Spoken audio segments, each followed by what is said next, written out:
साथियों, सनातन धर्मियों, मैं सुरेंद्र मिश्र MA समाज शास्त्र गोरखपुर विश्वविद्यालय गोरखपुर वर्ष 1973-74 सेशन बतस गोत्रीय बुजुर्ग ब्राह्मण x NMS referral hospital Mairwa जिला सिवान बिहार। एक आपको सच्ची घटना और वास्तविक बता रहा हूँ जिससे आपके समाज व्यवहार का सबका कल्याण हो। मेरे प्यारे साथी, आप कहना माने या न माने, माँ बाप के ऋण से कभी उत्तीर्ण नहीं हो सकता। एक व्यक्ति साधारण किसान अपने घर पर माँ बाप लेकर के उसको एक पुत्र हुआ, पुत्र को लेके और खुशी पूर्वक रहते थे कि अब हमारा बल वृद्ध हो गया, बढ़ गया।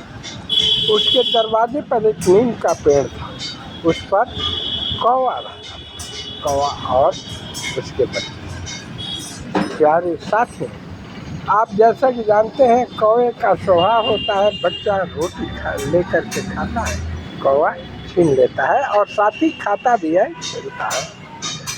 तो एक दिन उसका बच्चा खेल रहा था कौवा के साथ।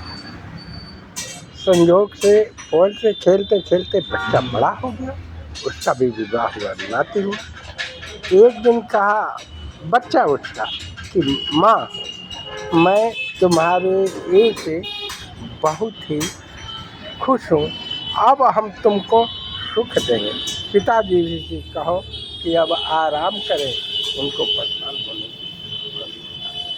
तुम मांगो, क्या मांगते हो? कहा कि ठीक है बाबू, सारे ने खाली जाता बात क्योंकि आज नाती हमार लगे नहीं रहा, तो ही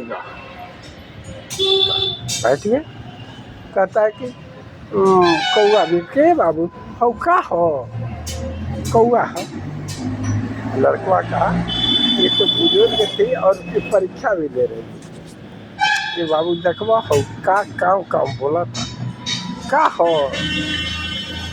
कहता कौन ना कौआ हो,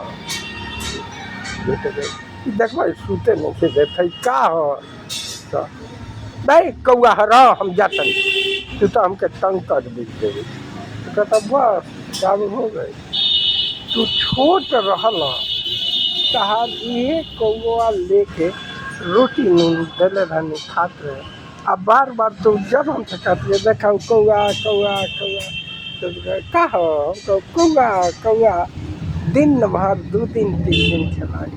अच्छा से 2 मरतबे पूछ देनी कि का है, तो कौआ बतौलो के बाद खिसिया के कही से चल गया। हम लगे ये कहता लगे तो मांग कह तार सेवा कर। वो बूढ़ी माँ उसको याद दिलाने के लिए, इस पश्चाताप करने के लिए होता है, और वो लजा गया और लजा के वहाँ से भाग गया। मेरे प्यारे दोस्तों, कहने का मतलब ये नहीं कि मैं आपको दर्शाता हूँ, ये करता हूँ, नहीं, माँ बाप के उत्तीर्ण कभी नहीं हो सकता। ठीक लगे तो इस जागो हिंद ब्राह्मण एकता का सब्सक्राइब करें। जय हिंद।